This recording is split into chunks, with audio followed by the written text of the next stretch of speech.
I have too much ambition to rest in the unnoticed middle order of mankind. Since neither birth nor fortune have favored me,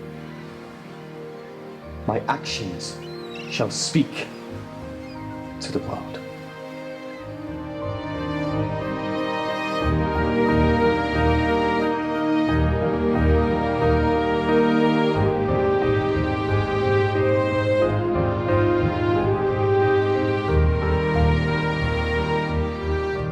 He is regarded in many countries as one of the greatest navigators that ever lived. However, for the best part of 200 years, he seems to have been almost forgotten in his own country. But why? Unlike Nelson or Wellington, there was no significant national monument. In fact, there was no longer even a gravestone. For many years, this, amazingly, was the only statue of Matthew Flinders in the entire country. And down here is his little cat, Trim. Hello, Trim. And across the street is the place where he was born. Matthew Flinders was only just 26 years old when the British Admiralty gave him command of the Investigator and a commission to chart the new territories in the South Pacific that had only been partially explored by Captain Cook. This directive brought him into competition with the French navigator Nicolas Baudin, to whom the British had only months previously granted a passport to explore the same lands. However, it was Flinders who would be the first to circumnavigate the island continent successfully, claiming it for Great Britain and naming it Australia. With the irreparable Investigator abandoned in Port Jackson, Flinders, anxious to get his charts back to England, took passage on the Porpoise. Surviving a shipwreck on the Great Barrier Reef, Flinders took command of the small coastal schooner the Cumberland.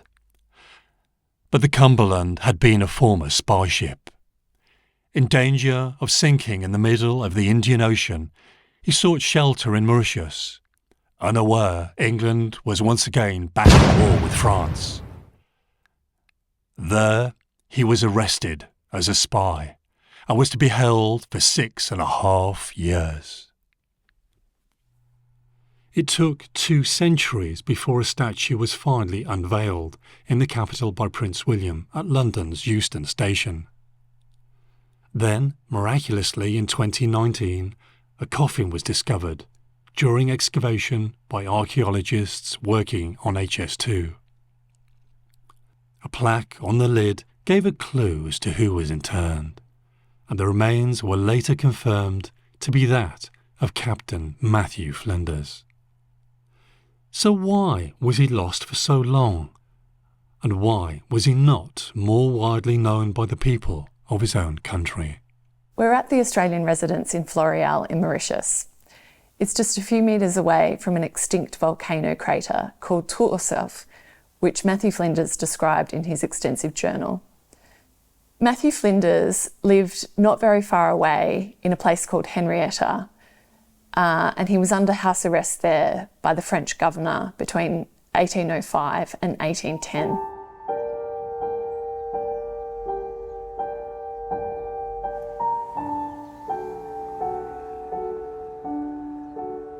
Whilst he was in Mauritius, Matthew Flinders drew the very famous map of Australia.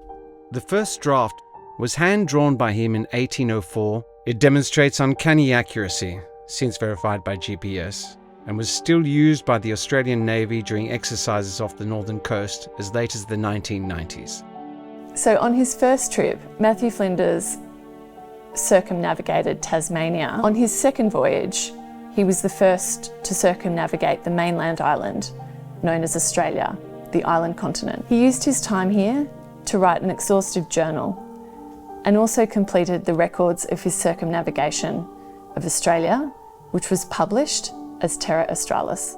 This book, A Voyage to Terra Australis, is a detailed account by Matthew Flinders of his first circumnavigation of Australia, where he is honoured by the many geographic features, places, streets and institutions across that continent that carry his name.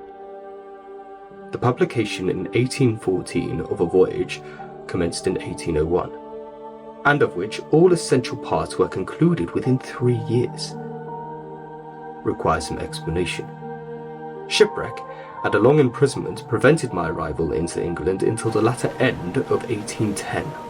At daylight saw the land, breakers lying far out, and hauled to the wind to clear them, sailing around the south-east and south sides of the island. Saw a flag high on the land, and showed our colours. I began now to consider that my passport did not actually extend further than the Investigator.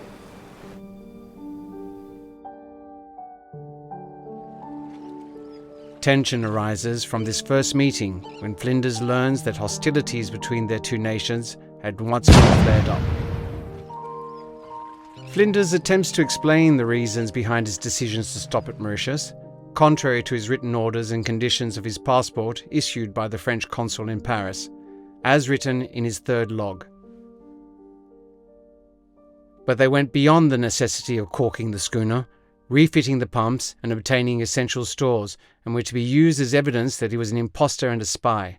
The most damning extract: Considering the proximity of Mauritius to the western coast of Terra Australis, I was desirous to see in what state it had been left by the revolution. In short, he desired to know how Mauritius and its dependencies in Madagascar could be useful to Australia's future development.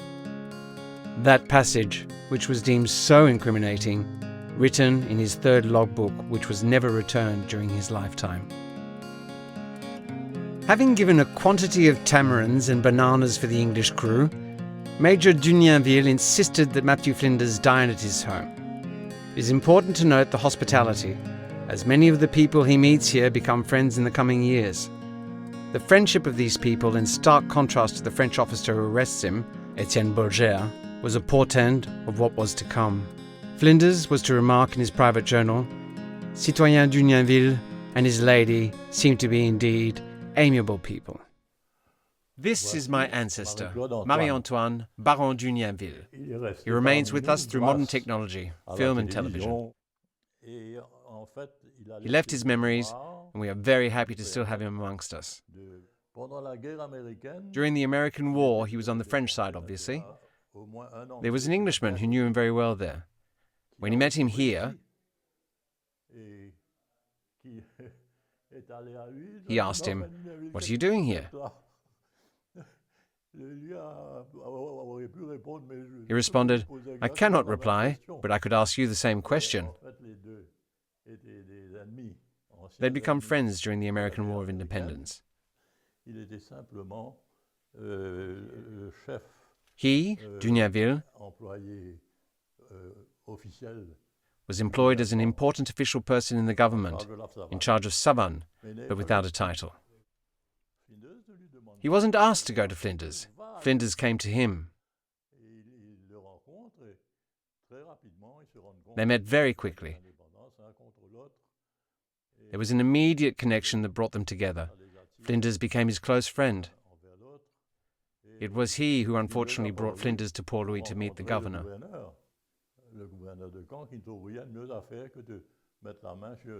The governor laid his arm on Flinders and took him to prison for many years. The French and Americans formed an association, the Order of Cincinnati, originally composed of officers of the American War of Independence. A society that still exists today, passed from generation to generation. Dunianville was given recognition for what he had achieved. Arriving in Port-Louis, Flinders learns of the death of Nicolas Baudin on the island some weeks earlier, and the departure of his ship Le Géographe that very morning. The friendship, the comradeship between two captains who were vying for the honor of circumnavigating Australia. In that, Flinders won, because Flinders was one of the most brilliant cartographers and scientists, the word scientists, of his day. Matthew Flinders sailed from Bejucap, where he first touched Mauritius, to the capital, Port-Louis. This is what the harbour looked like in those times, with a forest of masts and Le Pouce mountain in the background. Flinders would later climb that mountain. He would have disembarked near the coral outcrop upon which stood the harbour master's office, next to the windmill built by former French governor Maille de la Bourdonnais to provide flour for the King's Bakery. Next to it stood the Naval Hospital, which has now been converted into the Museum of Slavery. The area is a UNESCO World Heritage Site. From there, Flinders was taken to Government House to meet General Descamps and the start of his troubles. The Captain General was at dinner. I was kept waiting until 8 o'clock and then saw him. Some of the officers spoke a bit of English, and they asked him about the colony at Port Jackson and Baudin's conduct there. They asked if he knew of the Voyage of Matthew Flinders, but failing to understand, he replied that he did not. He asked, in an impetuous manner, why I came here, in a small schooner, with a passport, for the investigator. We were taken to some place which we expected was to be a tavern, but it had the most prison-like appearance. A soldier was placed in the chamber before we were well awake. It was 1 o'clock before I was called to attend the general. There followed a long period of mounting frustration, as Descamps perpetually found excuses not to meet with Flinders. During this time, Flinders was to hear many rumours about conditions on board the Cumberland, the idea that the captain of the American ship Hunter, whom he had met in Timor in April 1803, wished to get his seamen out, and from another quarter that they were likely to be cleared by the French to depart, but that Admiral Decker, commander of a squadron of Dutch ships in Ile-de-France, intended to send a vessel after them when they sailed, and take them as a prize as soon as they cleared port. I sought protection and assistance in your port, and I have found a prison. Judge for me as a man, sir. Judge for me as a British officer employed in a neutral occupation. Judge for me as a zealous philanthropist what I must feel at being thus treated. This was to be the first of many letters to General Descamps, which he rarely acknowledged and never personally replied to. His impassioned pleas fell on deaf ears. The weeks wore on, with no word from Descamps. Flinders' health declined. He received almost daily visits from the surgeon, together with the interpreter Bonnefoy, to receive treatments for leg ulcers and his gravelly complaint, believed to be bladder or kidney stones. Signs of depression also began to appear in his daily writing. It is indeed a most cruel suspense in which I am kept. I know not whether death is not almost preferable to it, when accompanied with such contemptuous treatment as bestowed upon me. What will it end in? God knows. The arm of oppression once stretched out, there is no knowing what length it will go to. It was during his detention in the Café Marengo that Flinders met another person who was to become a lifelong friend, Captain Jacques Bergeret, who arrived in Ile-de-France as a corsair in 1802. His ship was procured by Descamps, who gave him command as an officer in the French Navy. Bergeret was known to have procured many indulgences from Descamps for the ladies and officers of British ships taken as prizes. Bergeret did, however, bring a message from Descamps. "Tell Captain Flinders to have a little patience. I shall before long come to see some determination upon his fate." Hitherto I have been treated as a spy. I should suppose that coming to a determination upon my fate, which implies to setting me at liberty, or on the one side, or of putting me to death on the other. Matthew Flinders was to be held in Maison Dépôt, the garden prison, from April the 1st, 1804, until August 24th, 1805. A surprisingly prolific period for Flinders, during which he was to produce his first charts of Terra Australis and complete 2 scientific theses that was smuggled out and presented to the Royal Society in London by his patron, Sir Joseph Banks. The first, concerning the differences in the magnetic needle. Whilst surveying along the south coast of New Holland in 1801 and 1802, I observed a considerable difference in the direction of the magnetic needle, when there was no apparent cause for it other than the ship's head being in a different direction. His speculation that this was due to the amount of iron lodged within a ship was only to be proven by his experiments, later conducted under orders of the Admiralty upon his eventual return to Great Britain. This led to his invention, the Flinders bar, positioned beneath a ship's binnacle, which remains a legal requirement on all ships under international maritime regulations to this day. It was also an intense period of socializing, as Matthew Flinders was indeed becoming a cause célèbre. Citizens and officers of all nationalities began championing his case, calling out the injustice meted out by Descamps and demanding his release.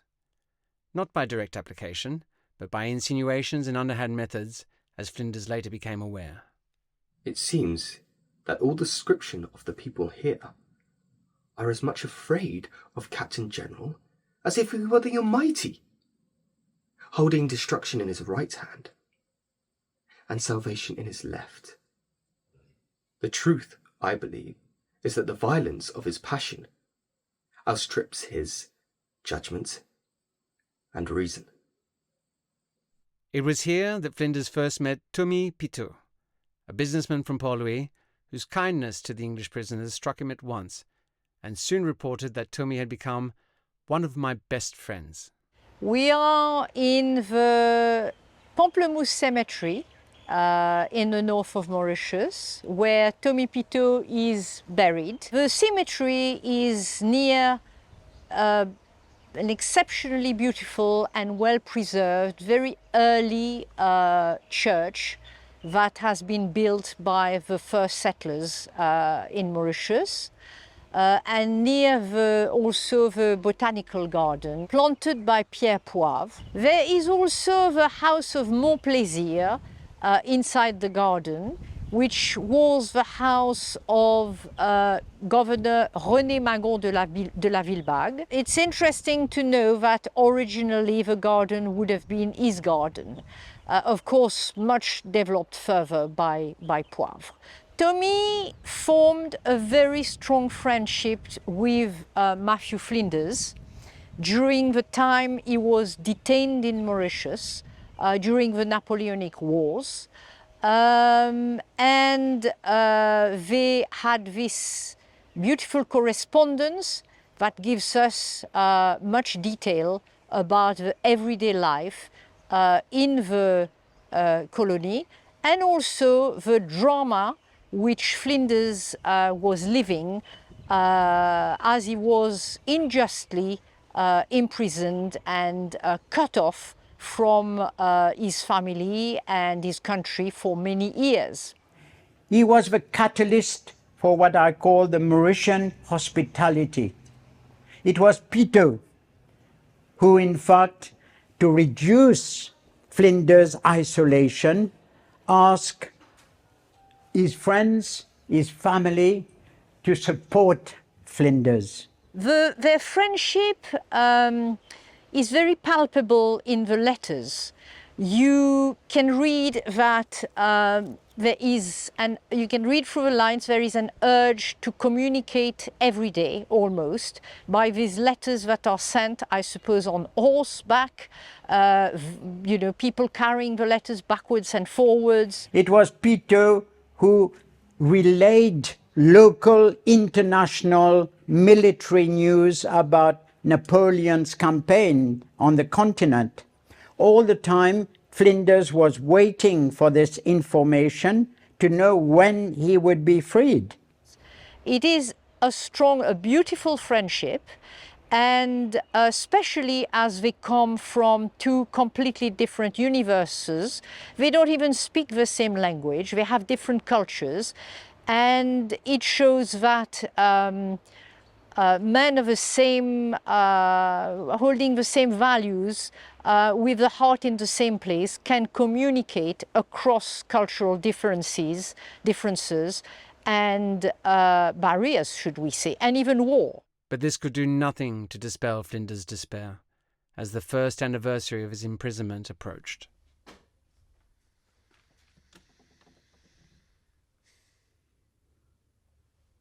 It being 1 year this day since we became prisoners on this island, I wrote a letter this morning to the Captain General praying to be released. In writing the letter, it was necessary to be cautious, to urge every argument, to induce the General to comply with my request and yet not sacrifice anything of my own honour or that of my country, not to give up one tittle of my justice of my cause, and yet not hurt his pride by telling him of his injustice.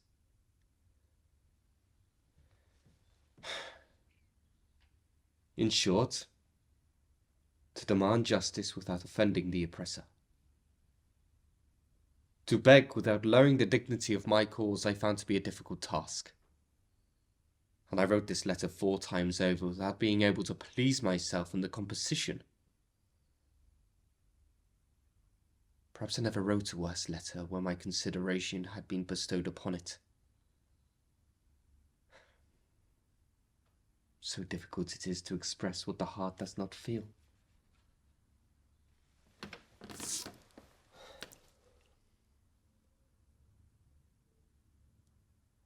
The honest indignation of oppressed innocence might have given energy to my expression.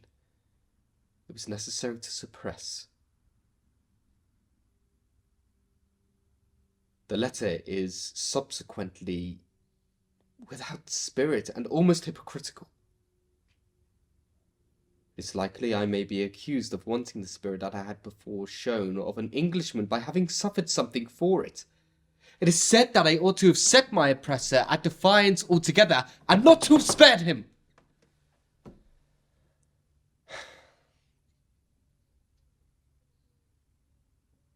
Perhaps this is true. But to what advantage would that have been?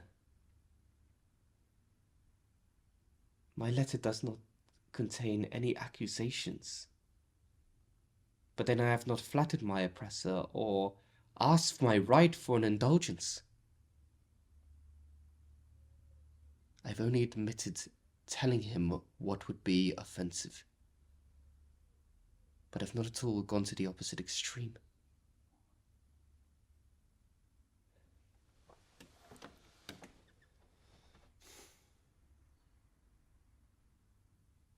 I have suffered a year's imprisonment.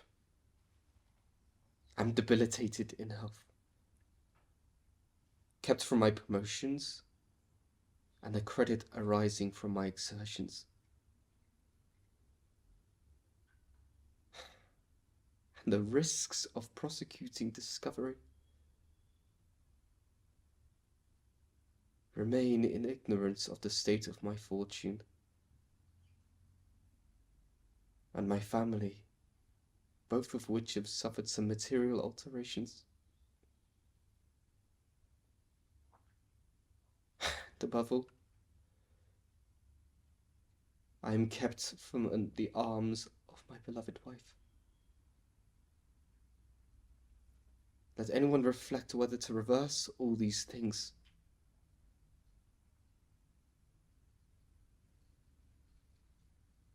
He'd make the sacrifice of admitting offensive expressions in his letter to a foe or oppressor?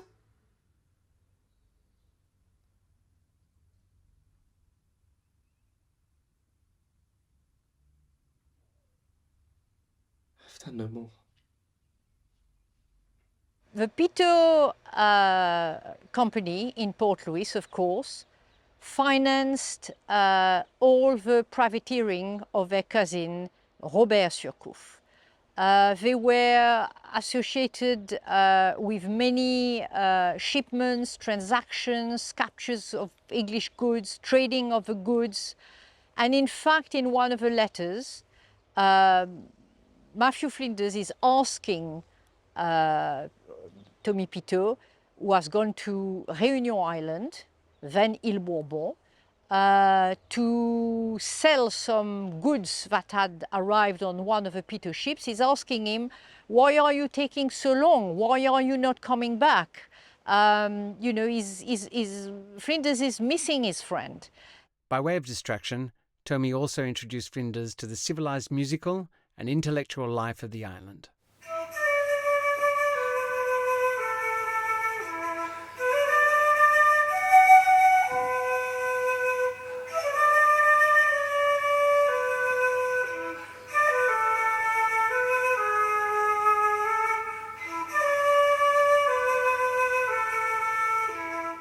He became very close to the inner circles of the Pitot family, who presented him with friends. My name is Pierre Bessac. I'm a direct descendant of Toussaint de Chazal. Great respect for Toussaint, in the sense he's come into the family legend, him and his wife, Laurence, in the sense that they lived next door to the Darifats where Matthew Flinders was residing for a number of years. And they met frequently. They were playing music together and whatever else they did together. So it's Toussaint, not Toussaint, I mean Flinders, shall I say, rather, is part of the family. It's not, I wouldn't even say history, I would say the family legend, because Flinders was a legendary person in terms of Mauritian history. You know, so we are proud in our family to be associated with that, and more prouder in the sense that the only real known portrait, oil painting of Matthew Flinders, now in Australia, was painted by Toussaint de Chazal. One evening, two officers of the town major's office dined at the Maison Dépôt and made a general offer for all the gentlemen to go to the theatre. Flinders at first declined for fear of décant, but having been assured that they had been authorised, he did accompany them. Flinders would have taken this cobblestone-paved street leading from the theatre to the cathedral during his wanders in Port Louis. The building, still existing, is typical of the one-storey townhouses built in Port Louis in the 1800s. The theatre attendance was to open the way to more broader excursions, including his first ascent of Le Pouce and the rises in Mocha beyond the outskirts of Port Louis and looks over the city in port, which Flinders inadvertently referred to as his spying place. And then Tommy Pitot negotiated his transfer with the family, to live with the family, with the Darifat family, in the center of the island, in a place near Henrietta. The house was called Le Refuge. Flinders entrusted his cat, Trim, who had travelled with him on numerous voyages and survived a shipwreck, to a French lady whose young daughter wished to have it as a compagnon. Unfortunately, it disappeared, and despite a reward being posted in L'Île Gazette, it was never found. Flinders was to later write a biographical tribute to the memory of Trim that became a bestseller. About 4, I set off to the country, accompanying nearly the whole of Mr. Pitot's family. At sunset, we reached his country house, situated upon the side of the Grand Riviere, and about 5 miles from the town. We stopped at La Rederie, the government country house, now in a state of preparation for General Deccan. We walked over the premises, which contained shady walks, fish ponds, and some romantic prospects.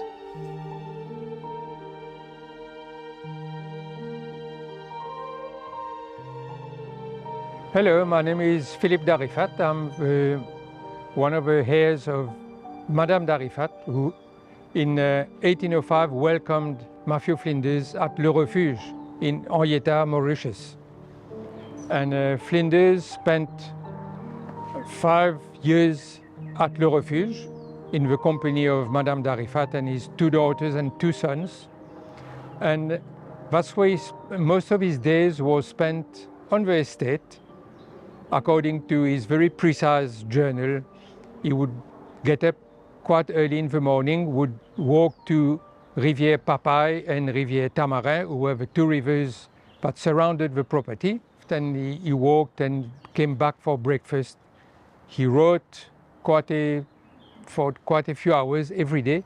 He then spent time teaching English to Madame d'Arifat's two daughters, Delphine and Liz. He would also take walks in the afternoons and go around all the area, which he had quite a few kilometers he could walk around in the surrounding mountains up to the lakes. And he had a very enjoyable time. He had good friends. He had the Pito family, and he had the De Chazal, the Couve. They were all there, so he mingled. He was a very social chap. Comparatively, with my situation on this island, the first 2 years I am now very happy. The family with whom I now reside are one of the most amiable on the island. I've become particularly attached to the eldest daughter, Delphine, who has strength of mind, a resolution and degree of penetration that very few men can boast of. Not to mention her activity, industry, desire for information, and quest for knowledge. She is anxious to see and be acquainted with you. For a number of years, this site, the Mondrin Nature Reserve, used to belong to, the land used to belong to Toussaint. But where I'm privileged is that for a number of years, I was also director of the Mauritian Wildlife Foundation, who runs this nature reserve today. Unfortunately, the site of the house, we have no remains and no stones, no remnants of foundation left. We don't know, but we know that was part of his land. Matthew Flinders was particularly interested in this site, is that living at the Darifats, right next door to Toussaint de Chazal and his family, whom he met regularly and played music with Toussaint's wife, he used to come here regularly.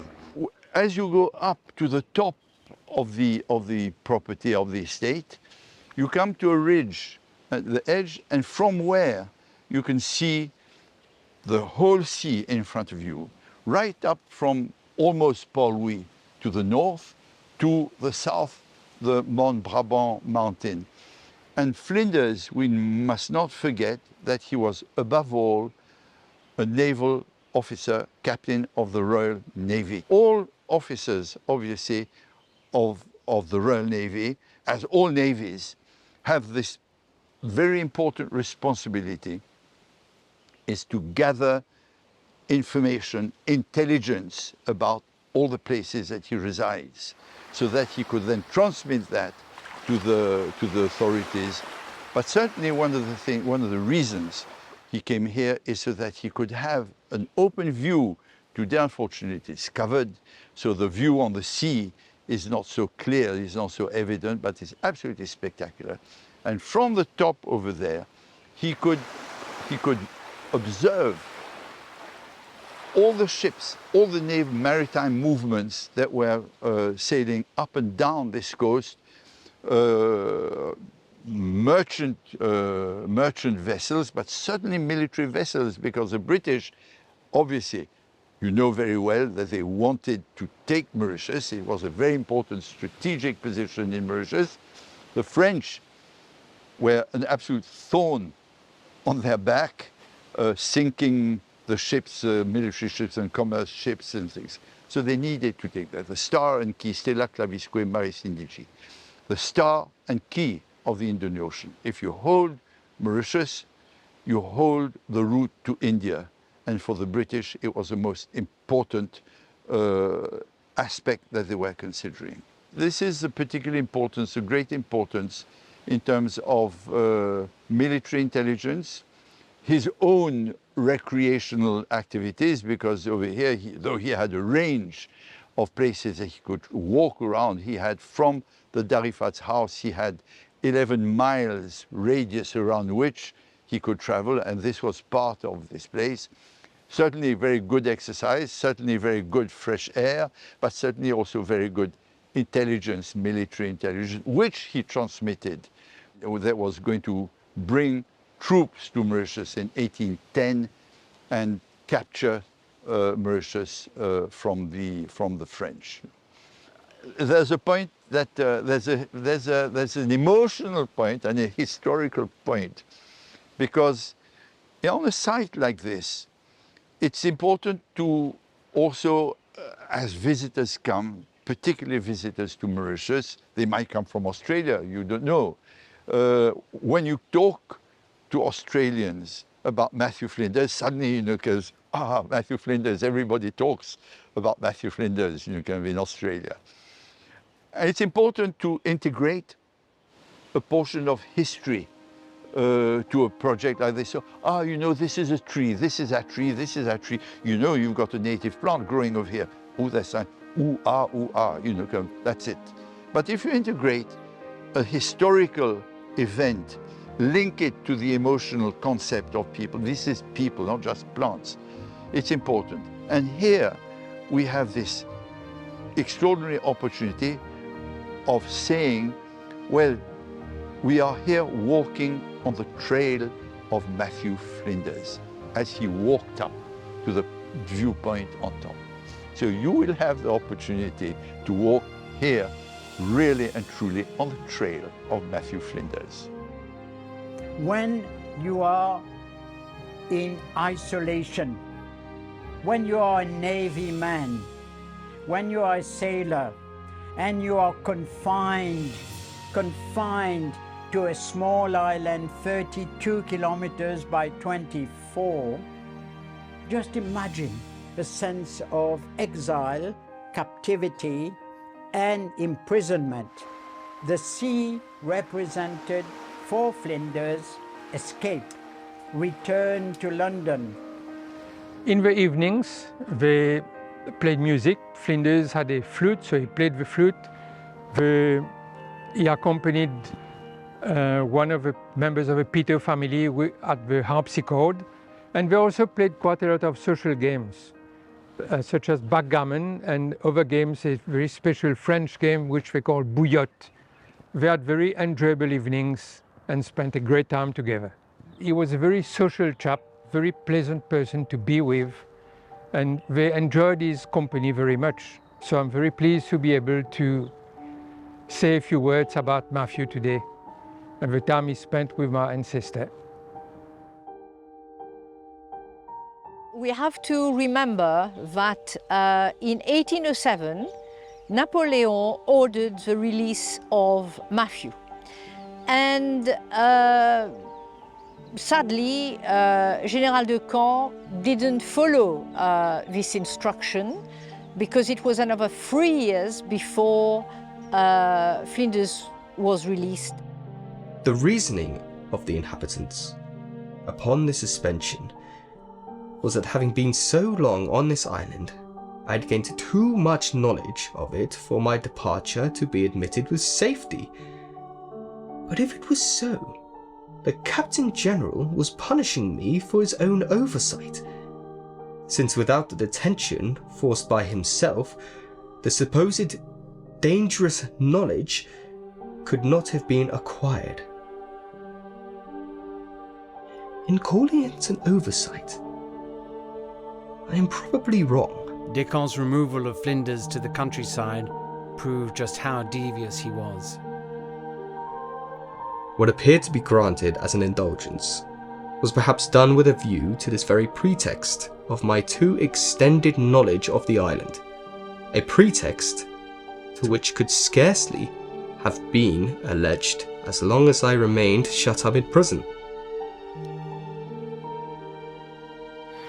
Matthew Flinders was to speculate that Descamps, as no mean calculator, had suddenly ordered his release, knowing he would have no restrictions on communication with the Admiralty, and that would result in an attack on the island, which was to be the Battle of Grand Port, August 1810, in the Bay of Maibor, resulting in the decimation of the British fleet.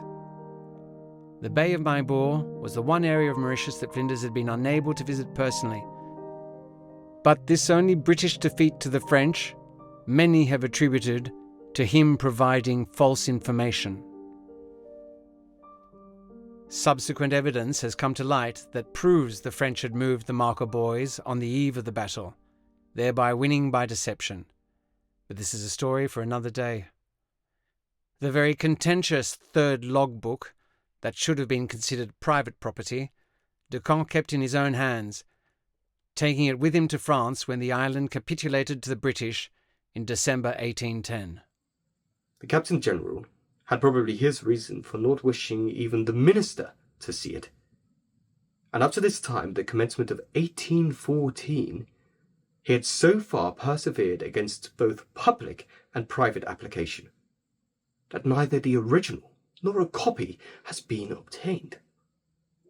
Still in Mauritius here today, people raise Matthew Flinders with me almost on a daily basis.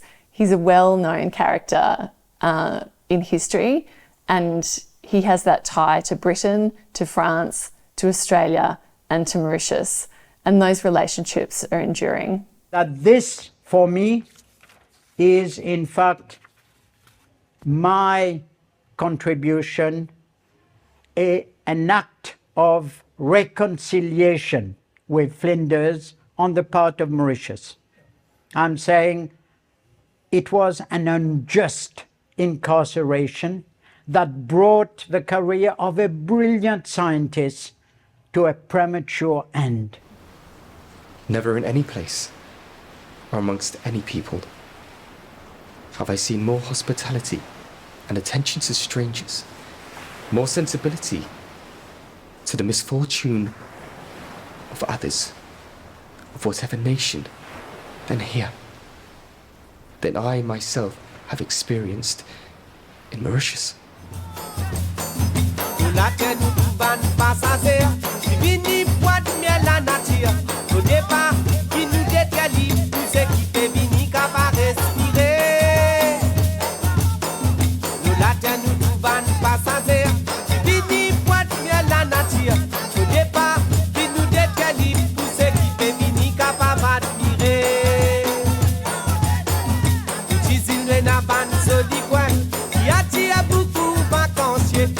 Oiseaux fait sortir bien loin, familier fait bin ran